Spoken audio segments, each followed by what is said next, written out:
Hey there, this is Ari. Welcome back to the Energy Blueprint podcast. Before we get into today's show, I have an incredibly important announcement. This is something that I really haven't been more excited to announce than all the way back in 2014 when I first started the Energy Blueprint. After well over a year of development and testing, we are finally ready to officially launch our breakthrough mitochondrial supplement to the world.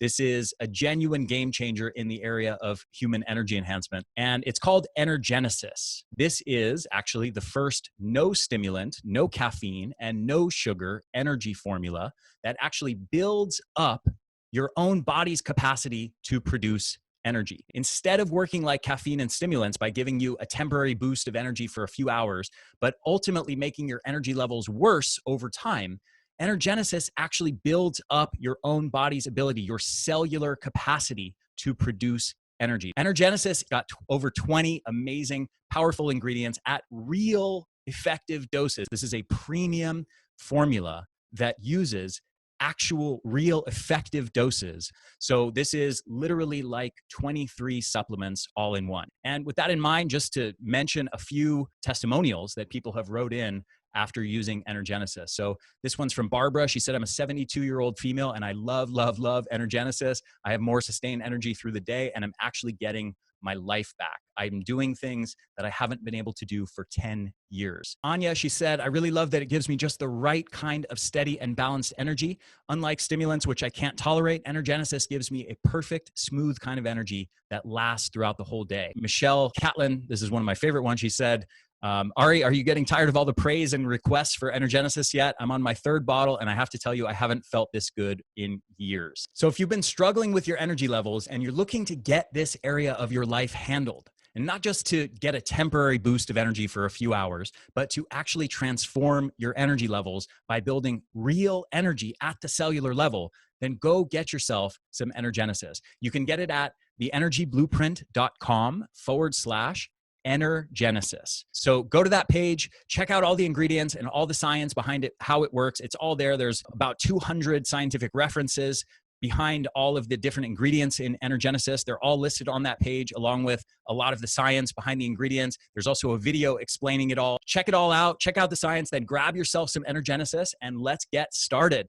I know that you are going to be blown away by the result. The URL is theenergyblueprint.com/Energenesis. And now let's get into the episode.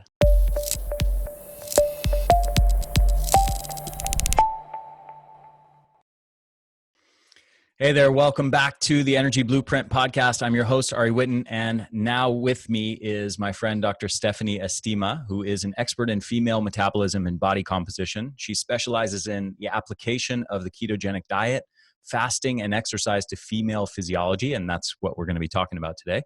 Using her framework, the Estima method, she is focused on distilling strategies and nutritional proxies, movement, posture, and mindset to actualize female potential. Dr. Stephanie has lectured at conferences and corporations over the past 17 years, is one of the top writers on Medium, and has been a featured expert in Thrive Global and on various morning TV shows. She hosts the podcast Better with Dr. Stephanie and lives in Toronto with her 3 children that she is currently homeschooling due to COVID-19. Yeah. As we were just talking about before we started recording. So welcome, my friend. Such a pleasure to connect with you again after talking to you just a couple of weeks ago, recording an interview for the upcoming Superhuman Energy Summit. Yeah, I'm excited. I'm excited to do this again. It was such a wonderful chat. I told my partner after our conversation, I was buzzing. I just love geeking out with you. And I think I said this on the, last time we spoke, that I felt like I could geek out with you for forever. So we're going to round 2 today. Yes, the feeling is very mutual, hence why you have returned for round 2. Mm-hmm. So let's talk about, kind of overview of why there is even a need to specialize in this area of, tweaking things to optimize female physiology. What is unique about female physiology that differs from men? I mean, obviously there's different sex organs, there's a menstrual cycle, but fundamentally, what is different that makes them respond differently to different things? what I wanted to talk about in terms of how women are unique are both obviously the menstrual cycle is something that makes us distinct and unique and gives us a unique hormonal landscape and environment. But the other things that make us unique are even, hormones that we share. So we have metabolic hormones that both men and women have, leptin and cortisol, which are two that I want to highlight that behave differently in women. And then we even have organs we have livers, men and women have livers, but the way that they express certain hormones like growth hormone, which we'll talk about, is also unique and different. So for the longest time, women have just been viewed as little men or these smaller versions of men that have a menstrual cycle. And I think it's important for us when we're thinking about devising protocols, we have to take into account a woman's unique physiology. So whether like her menstrual status, like whether she's, fertile and having a period every month, or if she should be and she's not, whether she's peri or postmenopausal, there's all the way through our lives, we have this unique landscape. And there's also, of course, the opportunity for derangement in those hormones. So I think it's important for us to consider females being different and unique, and we're not just small men. So Yeah. yeah. I'm debating in my mind whether to even broach this topic because it's a charged topic, but I'm just curious to get your thoughts given your area of specialty. There is a growing concern, or it's been a concern for a while now, around the discrepancy between the amount of research that's been conducted in men versus women over the last, century. Yes. And this has also been, and I have no idea what your actual views on this are, but there's everything from there's zero research on women, and there's this massive oppression of women, and science doesn't feel women are worth studying. That sort of viewpoint, which is very much kind of connected to the feminism movement. And then there's more of a viewpoint that's like, well, the menstrual cycle is, kind of inherently adds more confounding variables to research. And that's why, in general, even in animals, there's a discrepancy. Like in animal models, in rats, there's a discrepancy of more research on male rats than female rats. It has nothing to do with like a systematic oppression of women. It's more about just trying to get more clarity of in the research, and less confounding variables means clearer, cleaner research results. I'm just curious about your thoughts on the landscape, and then maybe more than your just political views on the situation, but your thoughts on how this manifests in terms of to what degree we have a paucity of data on knowing the details of and intricacies of female physiology. Yeah, I mean, I think I tend to be less of we've been excluded on purpose, to more of it does create confounding variables. And the issue, I mean, I guess the issue with that, so females have been excluded from everything from metformin, like everything down the line because of these confounding variables.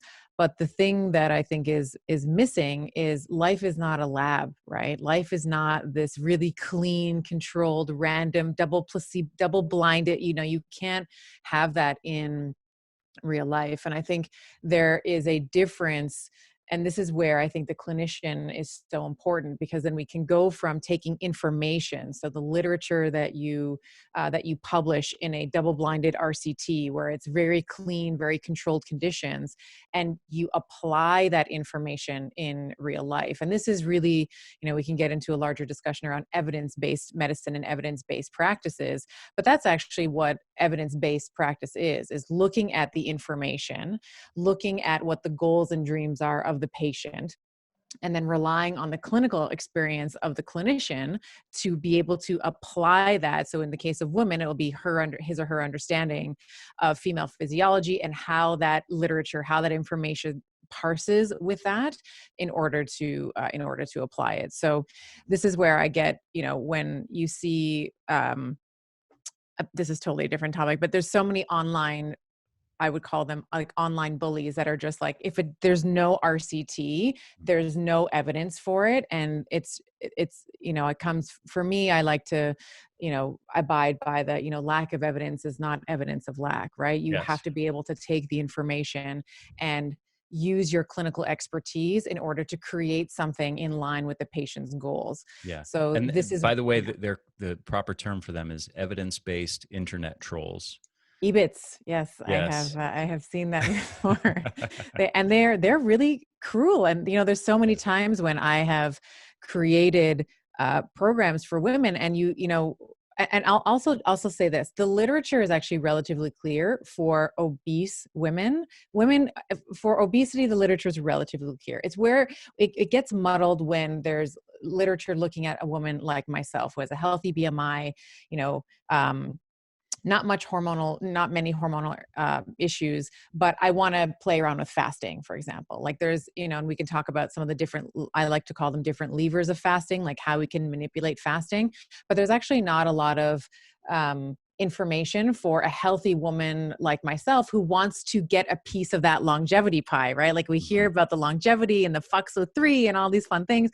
And I'm like, okay, I want some of that. Like I'm healthy, I want to fast. But there's not a lot of information for a woman who is, within, let's call it 5 to 10 pounds of her ideal body weight, and to fast for long periods of time, or to engage in different types of fast, like a non-caloric liquid fast. For her to do just like a pure water fast for 5 to 7 days, there's not a lot of evidence there. So what you have to do is become your own guinea pig. As a female, that's sort of been my modus operandi, where I have said, okay, I'm going to fast and I'm going to watch my markers and I'm going to see what happens. Then I'm going to do that with my clients and see what happens. Then over time, you develop this clinical picture of what happens for females when they engage in long-term fasting, for example, Yeah. if we're using that as an example. And just to loop that back into the EBITs, the evidence-based internet trolls, what you end up is I'm saying this to the listener, I want them to understand this landscape, because you have experienced clinicians who are extremely well read on the literature, have a deep understanding of physiology and biochemistry, and are using that knowledge to go beyond the current state of the literature, to explore the frontiers, to test things, to try new things with themselves, with their clientele, their patients. And they've developed this large body of clinical experience over many decades. That's a direct result of lots and lots and lots of expertise and experience. And then you can have some, 21-year-old PubMed warrior who knows Right. a tiny fraction of what someone Right. like you knows, who goes on PubMed for 5 minutes and says, hey, your claim around fasting in women I couldn't find any studies to support it. Therefore, you're a quack and you're saying nonsense. And so Right. I just want listeners to understand how ridiculous this can be at times when you have somebody who has no real knowledge and no experience criticizing someone, like yourself or like myself, who's been doing this for a very, very long time and is trying to say, hey, we've studied the literature and let's connect the dots and try this, and this, logically speculating based on physiology and biochemistry. This probably would have benefits. This probably would have benefits. Let's try this. Good safety to benefit profile, worth a shot, and may have real benefits. And then you kind of get, the EBITs trying to criticize based on, lack of evidence. So, Yeah, and this is where like information and application are two, in my world, in my opinion, two distinct things. So the information is available to everybody, and of course, not all information is equal, right? There's the quality of the study and all of that, but the application of the information is really where the magic happens, and that happens that happens after many failures. That happens after you falling flat on your face and trying a theory that should work in theory but doesn't actually work in real life because it's not a lab.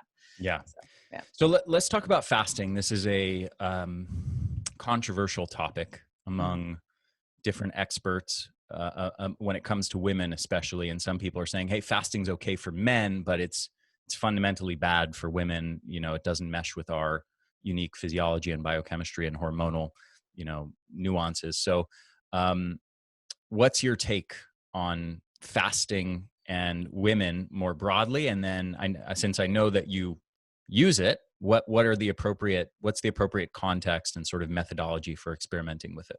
Right. So I would say that any large sweeping statement like fasting is not good for women is always just going to give me a little bit of a tick. So, it's always, the devil's always in the details. So when we break down fasting, I think fasting can be very appropriate for females, but we want to think about fasting in a couple of different ways. So the ways that I like to talk about fasting is we like to almost pull like three different levers, right? There's the type of fast that you can engage in. There is the length of fast, that would be another lever. And then there would be the frequency of the fasting. So when we think about types of fasts, I talked about one just before, like a non-caloric liquid fast. So that would be water only. It could be herbal tea. I'd include black coffee in that. So that could be done daily. It can be done on what many people call it intermittent fasting. I don't like that term. I think it's a little too broad. So I would tighten that nomenclature up and say that more of a time restricted feeding window. So you're still eating every day, but you're just restricting the time in which you eat food. You can have like changes in the length of your fast. So it can be, like I said, it can be a daily time restricted feeding window. You could have a 24-hour fast, a 48-hour, 72, 96, etc. And then the frequency of your fasting. So are you doing this daily? Are you doing a different type of fast weekly, monthly, quarterly? So there's a lot of, and when you think about those three different levers and all the different possible outcomes, there's a lot of different ways to fast. So you can apply this to women who need to lose weight. So if you have someone who has excess adipose tissue, has been told by, his or her primary that they need to, their cholesterol's out of whack or their lipids are out of whack, you can play with more aggressive type of fasting, or even some of the gentler fasts are very, very applicable for that. You can have a different lens of fasting for women with hormonal derangement. So a woman with PCOS, where she's not switching or aromatizing her testosterones to her estrogens appropriately. I have had massive success with non-caloric liquid fasts, what we call OMADs, or like one meal a day. So she's still eating every single day, but she's doing essentially a 24-hour fast multiple times a week.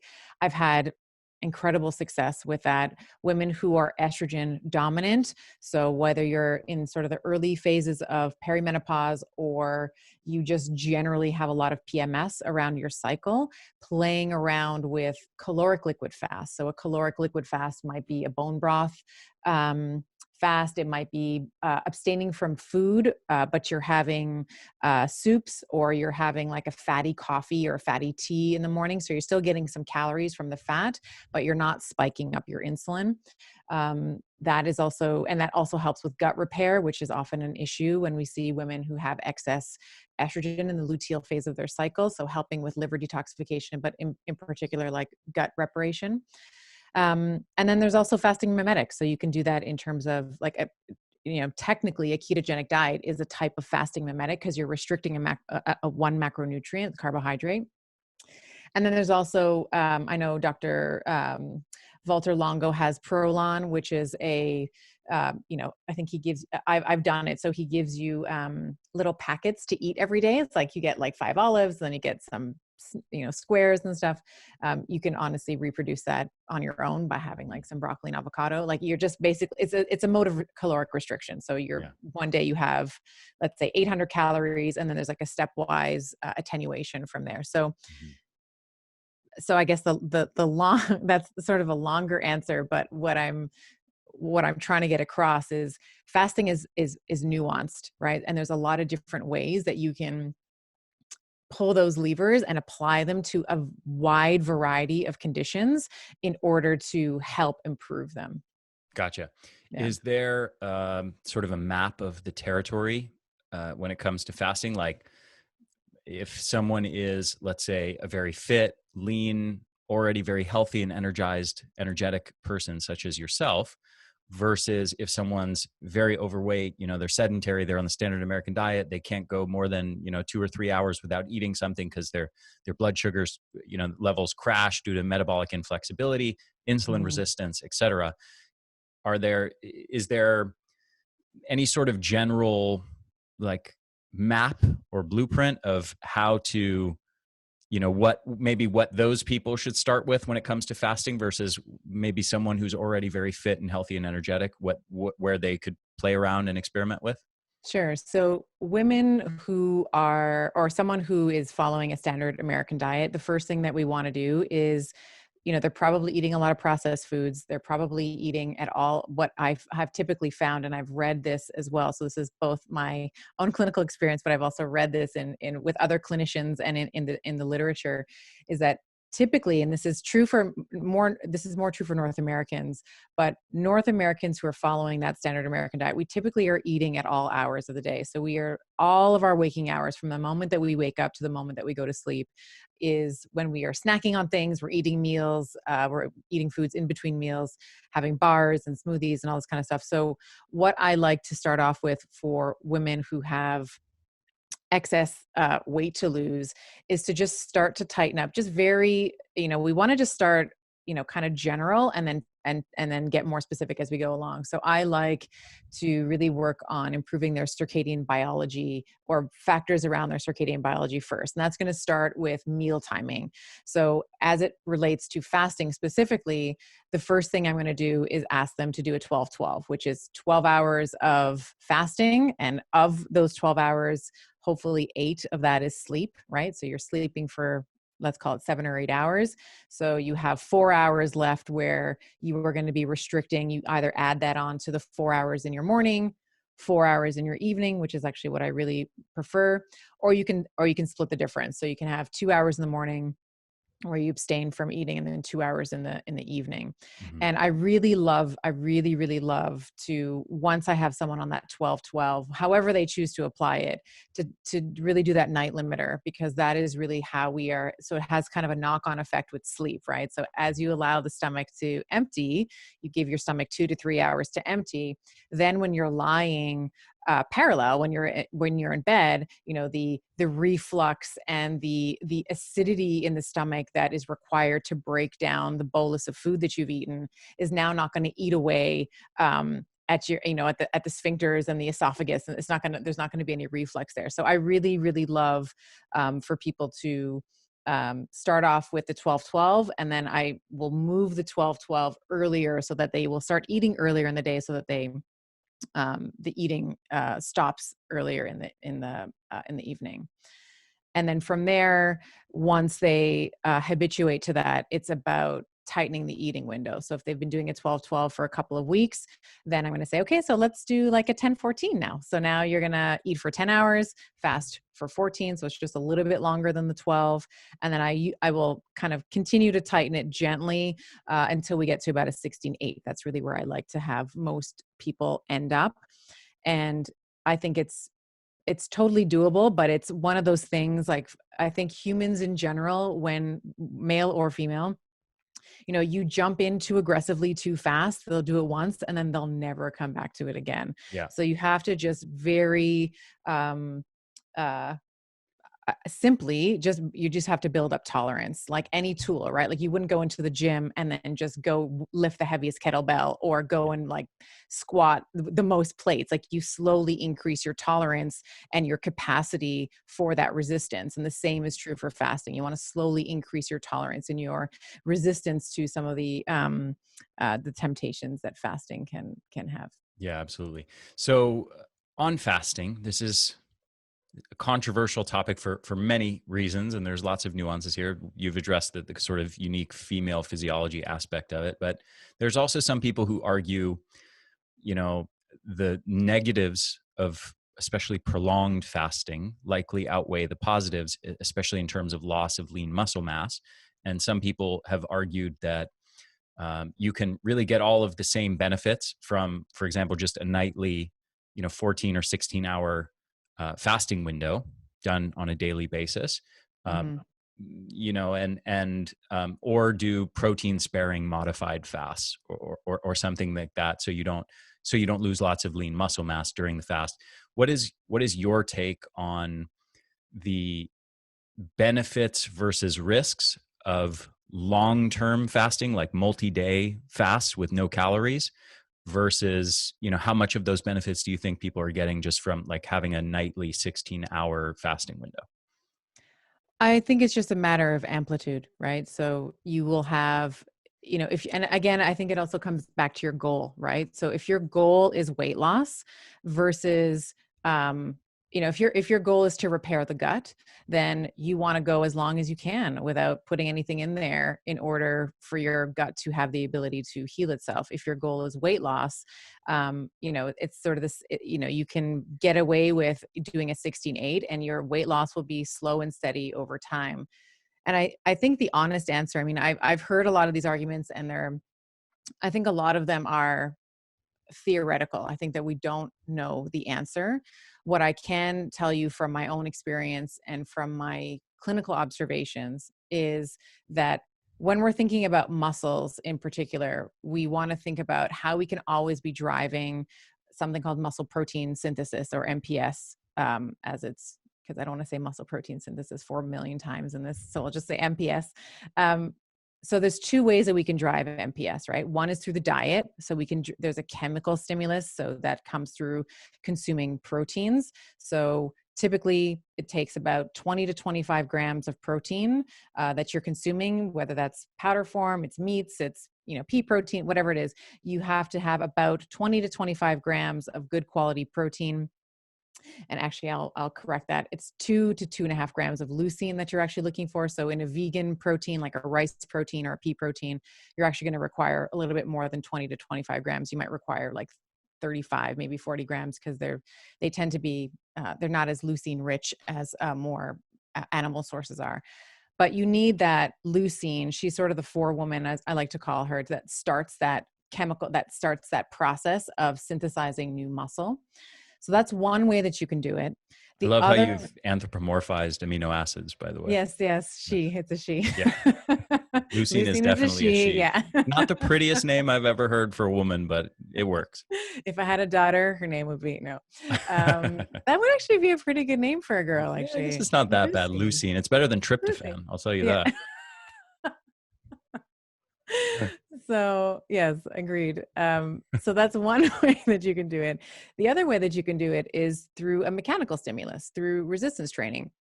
So every time, and and I will state my bias here. I have a huge bias for lifting heavy weights and for resistance training. And I have a bias for fasting and the ketogenic diet. But I also think that those things need to be tweaked and modified over the course of a woman's life, and particularly over the course of her menstrual cycle.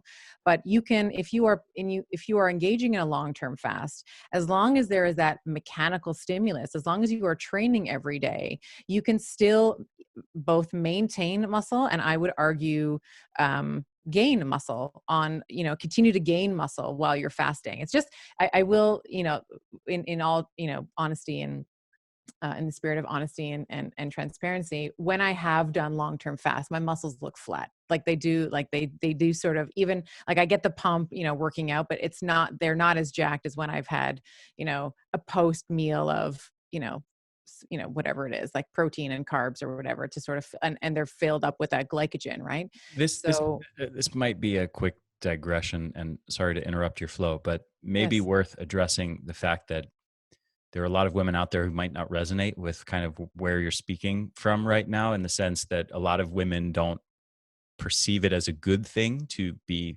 muscular, and are worried about maybe being too big and bulky and having Mhm. too many muscles. And so they might say, oh, what's the problem with having, flat looking muscles? Why isn't that a good thing? I want to be more slender, right? These are kind of Yeah, let how me a let me lot of women clarify what perceive. I meant there. Yeah, like I'm not talking about looking like She-Hulk. Like even if I wanted to, I don't have the amount of testosterone to be able to drive that. So this is a persistent myth that I don't know where it comes from. I don't, like, people think that they need to be lifting like 2-pound weights Mhm. in order to look toned. This is the word I hear, toned, a lot. And it makes no sense, because tone is actually a nervous system. When we think about like whether or not you have tone, this is like a nervous system qualifier. But I'm not talking about looking like a bodybuilder, because when we think about those bodybuilders, they are most likely taking exogenous testosterones and other proxies to build them up. A woman cannot naturally build herself up to look like the Hulk. This is this is a thing that I continue to bump up against. And I'm so glad that you stopped me, because sometimes I just forget to address that. But a woman, as we age, so the number one predictor, so when we think about a woman moving into menopause and even beyond menopause, 60s, 70s, 80s, the number one way that we can predict her independence is whether or not she can get out of a chair unassisted.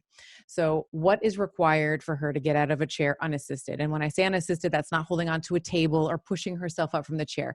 It requires glute strength, it requires quadricep strength, and hamstrings.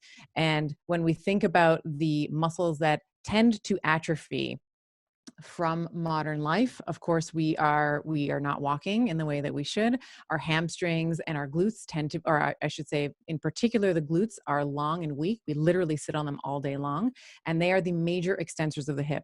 So it is important for women to be squatting at least their own body weight, but preferably heavier than that. I cannot, and for, our upper body strength, right? Like the strength in our appendicular musculature. So the shoulders in particular, and the back is what I am referring to here. I cannot tell you how many times I get on an airplane, and I mean, maybe not now because there's nothing going on in terms of flights, but in the pre-corona world where, you would have women I would see them all the time, like asking men can you put my carry-on in the overhead? And it's like, guys, that's like 20 pounds. Like, you should be able to lift 20 pounds, or ladies, you should be able to lift 20 pounds over your head.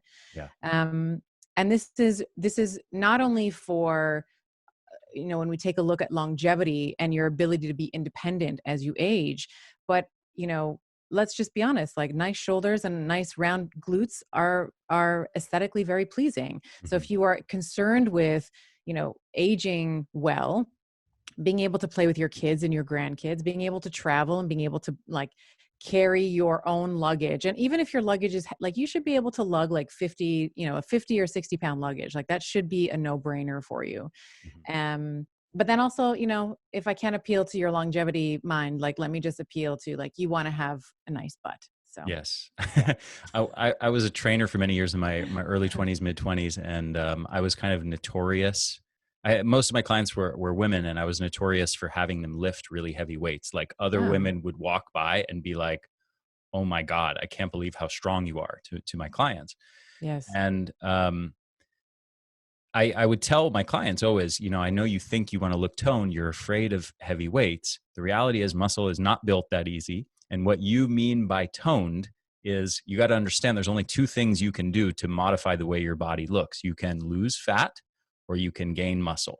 And the look that you are trying to achieve, almost invariably for pretty much everybody, involves usually losing fat and gaining muscle. Yeah. And so the lifting of 2 pound, 5 pound dumbbells is not an efficient way of doing either of those two things. So exactly. If you want to gain muscle, you got to lift heavy stuff. If you got to lose fat, it's a combination of that plus diet and other lifestyle modifications. Yes. And as we age, we also become more resistant, right? So we become there's this anabolic resistance. So we have to continue, both from the diet, but also in our training regimen to be lifting heavy, to continue that mechanical signal to the muscle.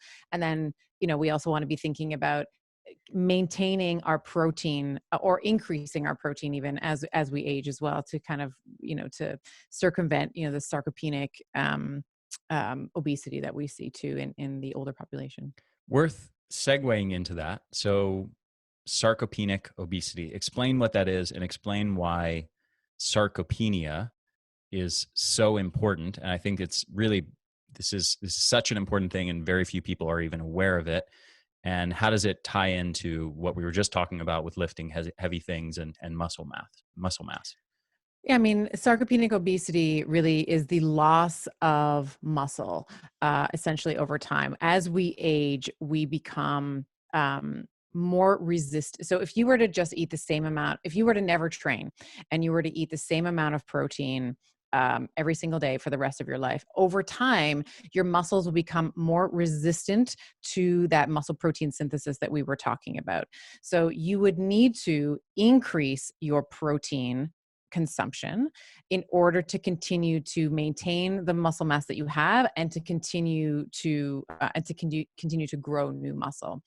So that would be the most uh, basic explanation of what it is. So the net result is that you become, because you are losing muscle, and muscle is so intimately tied to bone density, you will also begin to lose bone density, and then you will become relatively more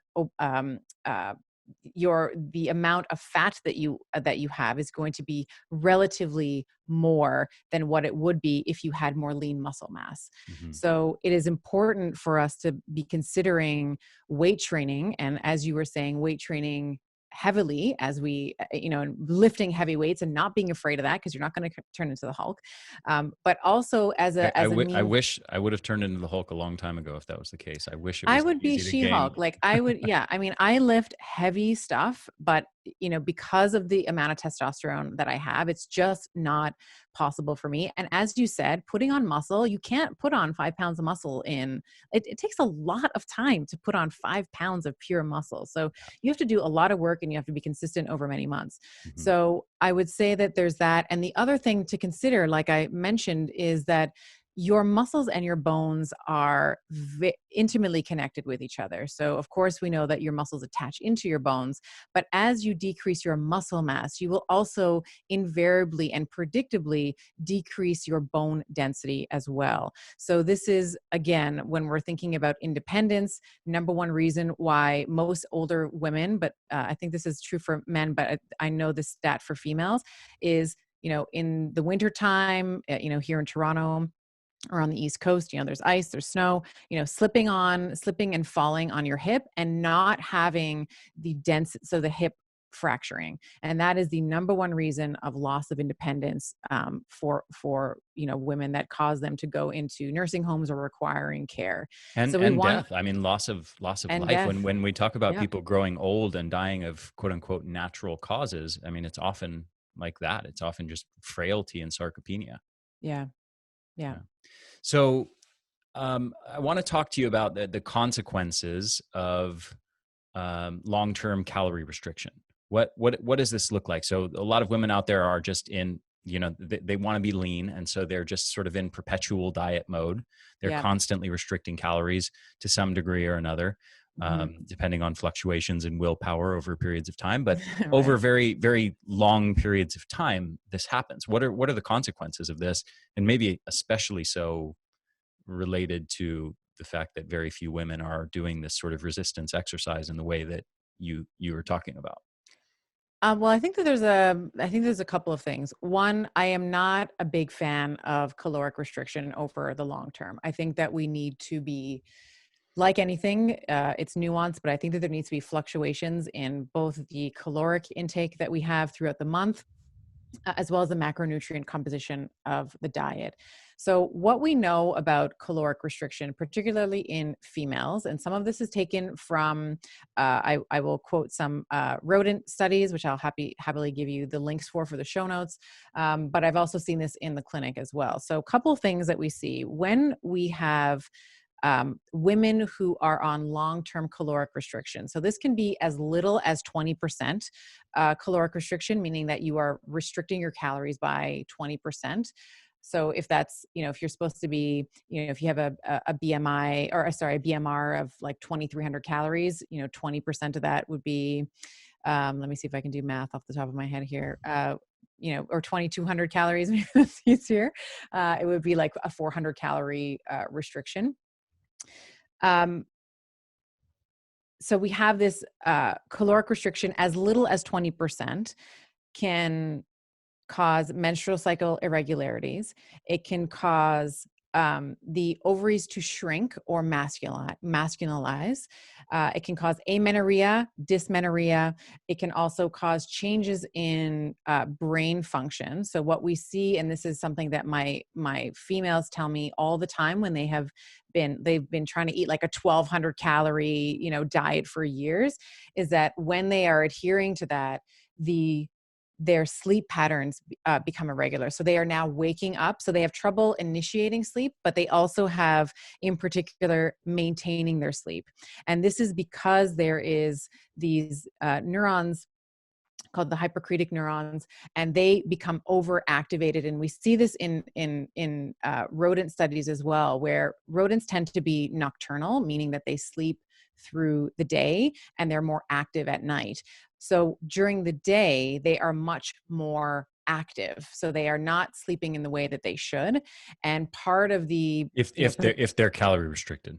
if they're calorie restricted, exactly. Mm-hmm. And the thinking around this, taking an evolutionary lens to it, is that the female, in general, we are generally more defensive of our fat stores because we have to have this thing called pregnancy and childbirth and, and child rearing and breastfeeding and all those things that go along with it. So when there is a restriction in calories over the long term, the thinking around this is that, if we will start to have disturbances in our sleep in order to forage over a larger perimeter of area to find food.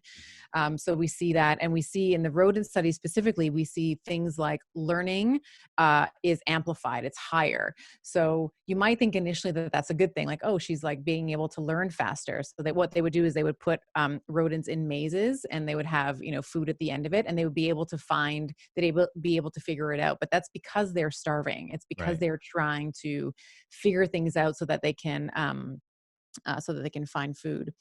So long-term caloric restriction, not a big fan of it.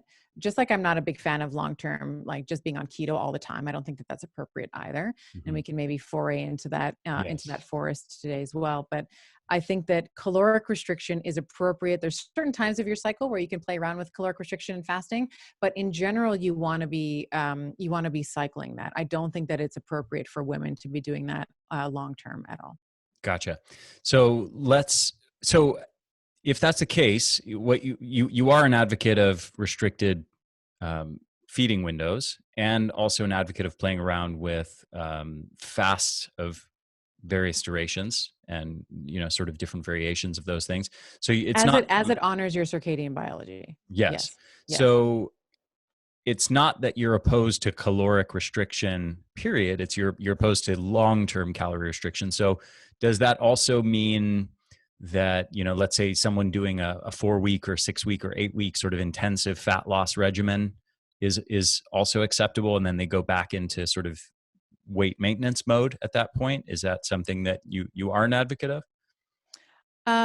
I hate to answer this way, but it kind of depends. Like if someone, so let's use an example like the obese woman that we were talking about before. I think it's important for her to be able to establish metabolic flexibility. So to be able to switch from being glycolytic or using glucose as her primary substrate for energy production to be able to use free fatty acids and ketone bodies. So I think that that's very important. And that does on average, when we're thinking about becoming fat adapted, the literature suggests that that's somewhere between 6 to 8 weeks. And I would say that that's also true. I'd also say that that's true clinically as well, depending on the person's history. It takes them about 6 weeks to really get the groove of that, and to be able to flex that new muscle, if you will, to be able to switch into being more lipolytic, or being able to use fat as their primary energy versus being glycolytic. But again, to your point, I do think that after that skill or that tool has been learned, I think that it is not appropriate for them to be eating a very strict, especially if it's a woman, to be eating a carbohydrate restricted diet or I should say a ketogenic diet forever. I think that there are ways that we can cycle that through her menstrual cycle, through her, whether she's perimenopausal and, kind of what phase in perimenopause she's in. And even when she's menopausal, I think that there's ways that you can cycle that in order to honor the cadence and the rhythm of your hormonal landscape. Gotcha. So you've alluded to keto a couple times now. You are a big advocate of ketosis, but you're not a big advocate of being on a keto diet all the time. This is an important distinction, because I've had some people on the podcast. In some cases, it's created quite a lot of controversy because I've I've been notable for saying you probably don't want to be on a keto diet all the time long term. I've seen way too many anecdotes of people crashing and experiencing negative results of that. But I'm Mm-hmm. also totally fine with short term and cycling of ketogenic diets. But I've had some people on the podcast who, for example, argue that the keto diet is our ancestral diet. All of our hunter-gatherer ancestors were keto all the time. That's the way that our biology is meant to operate, period. And any deviation from that, carbohydrates are sort of fundamentally not aligned with our biology. We should be keto all the time. So Mm-hmm. some people have been convinced of that narrative. I definitely do not agree with that. What is your take on the keto landscape as an advocate of keto diets, but not long-term keto? Yeah, so I've run an online nutrition program now that is a ketogenic diet, going on 4 years now, and I am a huge advocate for, like I said, learning that new skill to become metabolically flexible, to be able to dip in to being ketogenic, meaning the ability to generate ketones or ketone bodies whenever you need to. But and I also will say that it is a cornerstone of, I think it is a useful life skill to be having to be able to eat a carb appropriate diet. Now that doesn't always mean that you are going to be, counting your carbs and eating under, 20 grams of carbohydrates a day. I don't think that that's appropriate for the long term. I think it's going to destroy your neurotransmitters. I think you're not going to be able to sustain it. You're going to fall off. And then, like I was saying with fasting before, like you walk into a gym and if all you're going to do is, go to the heaviest kettlebell and punch out the heaviest, front squat or whatever you're doing, you're not going to be able to do it because that muscle isn't developed. You can't just jump into a 7-day fast because you don't have the skill yet. Mm-hmm. So you want to be thinking about, with a ketogenic diet, developing the skill and then playing with it, coming in and out of it over time. And this is particularly true for women. The program that I run is called the Estima diet because I am not creative and I just named it after myself. What we do is, like, the first step is nutritional ketosis. And then when you are a female, we understand what your hormonal status is. Then we cycle you through a ketogenic diet based on where you are in your menstrual cycle. Because, like we've been talking about, you have every single day of the month, you have a different hormonal profile. So you are going to be able to tolerate more aggressive types of fasts. You are going to be able to tolerate more aggressive, carb restricted, a macronutrient composition at certain times of the month. And then there's other times of the month, particularly in the second half of your cycle, when you tend to be more, your progesterone levels are increasing. So your appetite is being stimulated, your bowel movements are slowing down. And it's harder to fast when you have a hormone it's involved in, progesterone, pro-gestation, pro-pregnancy. That is the hormone that is involved in, whether you want it or not, is in maintaining a pregnancy. It's trying to develop that endometrial lining to receive that fertilized egg, and it is going to stimulate your appetite. So even in the amount of calories that you should be taking in that second phase of your cycle needs to change as well.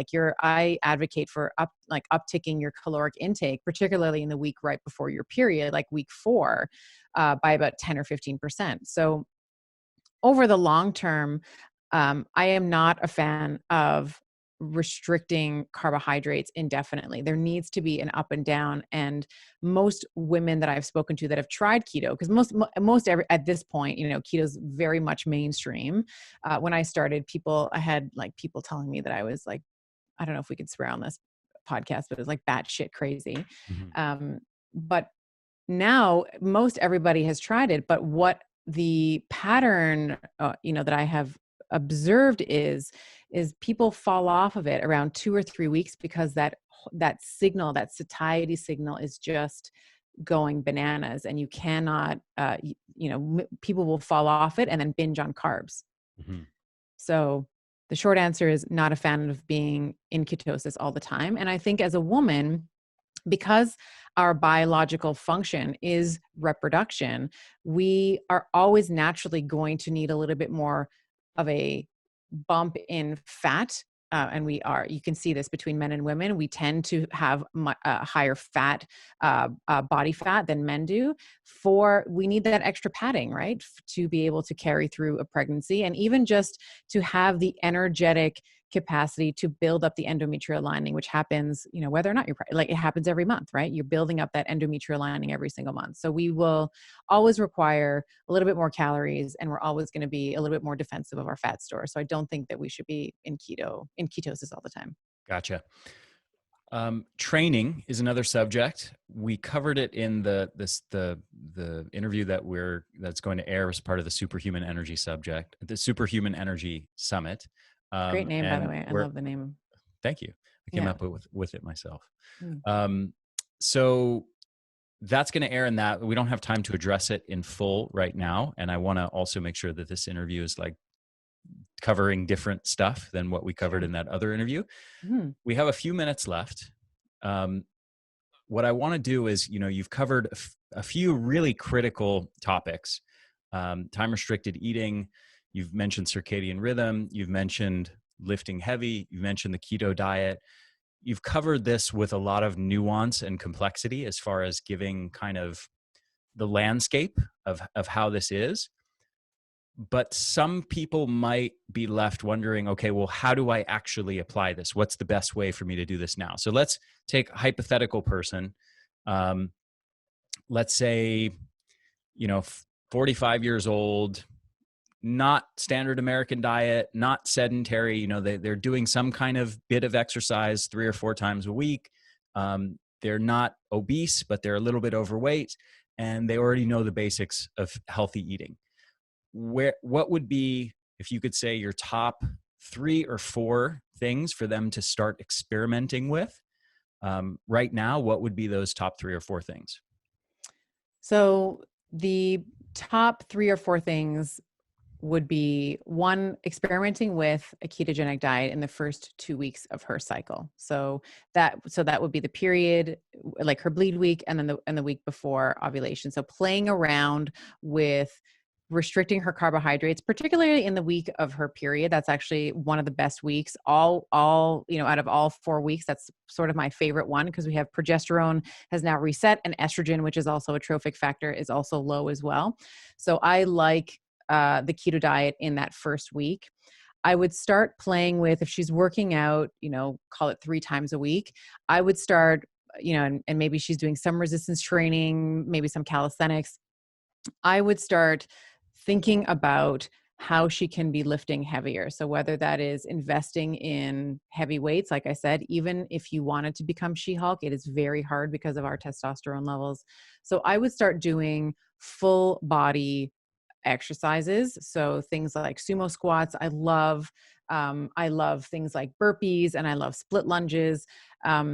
And I also like, and I'll put in a little caveat here, we talked about this in the other interview, but I would also just want to mention it here because it's so important to be thinking about exercises that expand so you're not just doing flexion and extension exercises all the time, which is what I see it all the time. I mean, even just think of any cardio machine. It's all just flexion and extension. We want to be thinking about abduction and adduction. So we want to be thinking about moving away and crossing the midline. And this is so important, again, for those appendicular muscles that we were talking about, the glutes, the shoulders, and the axial muscles in the spine as well, and the rotator, like the muscles that stabilize the shoulder in the rotator cuff. This type of coronal plane or AD and abduction type of exercises are so good for brain health. So things like stepping out to the side and doing squats, curtsy squats, anything where your feet are moving out and in, or your arms are moving out and in. That's so important. I would be thinking about that. Another thing that I think is important, and I would say that this is true for men and women, is thinking about how we can be improving our non-exercise activity thermogenesis, or NEAT. So we all have become more exercise specialists. Like, we sit at the desk for 8 hours, and then we go to CrossFit or we go to Soul Cycle for an hour, and we punch out this super specialized type of movement, and we're not actually getting a lot of generalized movement through the day. And that is really I'm going to be unpopular for saying this because it's not sexy, but like honestly, getting up and doing like a 10 or 15-minute walk or 20-minute walk, or finding ways, gardening or moving or cleaning your house. Like these are other ways that we can think about, if she's thinking about weight loss, this is a really easy way for you to be thinking about increasing your caloric expenditure every single day. Mm-hmm. So it's the technical term is NEAT, but it's just generalized movement, rather than thinking like, I got to get to another class and I got to like, don't think about that. Think about how you can move more naturally in the environment that you already live in. Mm-hmm. And then the third thing would be really prioritizing sleep. That is something that I think people know that they should be doing and they don't. So, and I think that this is a cultural disease that we all bear, where there's this fetishizing of being able to live on 4 hours of sleep. It's like, I did pulled an all-nighter and look at me. I think that that's, when we think about weight loss, you want to lose weight, just sleep 8 hours a night. Like you're going to reduce your insulin levels. You're going to become more insulin sensitive. You're going to help you're going to be able to, one of the most toxic things to your brain is sleep deprivation. And when you think about willpower, if if the area of your brain that's involved in regulating your emotional centers is offline, good luck with that. Like there's no such thing as willpower when you're not sleeping well. So just really honoring your circadian biology and your rhythms through proper sleep. 8 hours is what I insist on for myself and for my clients, which means that you're probably in bed for about 9 hours, because it takes you a little bit of time to, fall asleep and get out of bed and wake up in the morning. That would be kind of my top 4, like circadian rhythm. Yeah. More general activity. Try keto in the first half of your cycle. Yeah. Love it. Couldn't agree more. So I want to say on a personal note, again, such a pleasure chatting with you. I love that I can just throw out random questions to you and keep you on your toes. And I love that too. I love your answers. So, I know, there's a whole bunch of other topics we could talk about, the training and how that connects to the menstrual cycle, menopause and perimenopause, and, how that changes things. Your wealth of information, and on female physiology in particular. And I almost want to like have you on every month or two, because there, as I'm sure this is maybe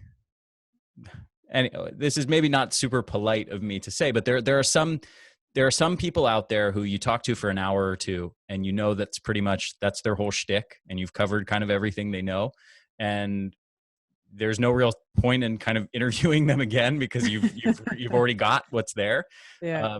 And then there are other people who are constantly staying on the cutting edge and reading the latest literature and experimenting, and are always learning new stuff and always have new stuff to share that they want to teach to the world, and how they're taking the science and applying it in the real world and connecting the dots and turning it into ways of experimenting to optimize physiology. And I know you're in that category. So I almost want to just like have you on every month or two or something to stay on the cutting edge of female physiology, since you're exploring that so deeply.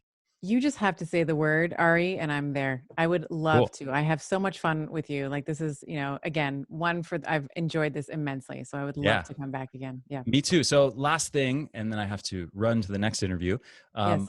For people listening who love what you're talking about, who want to follow your work and get more from you, where's the best place to do that? You can find me. The website would be drstephaniestima.com, which I'll give to you for the show notes. And I'm pretty active on Instagram. So I'm always putting some geeky magic stuff out there as well. And I sometimes do TikTok videos and TikTok dances. So beautiful. Thank you so much, my friend. Such a pleasure connecting with you. I look forward to the next one. Me too. Thank you so much.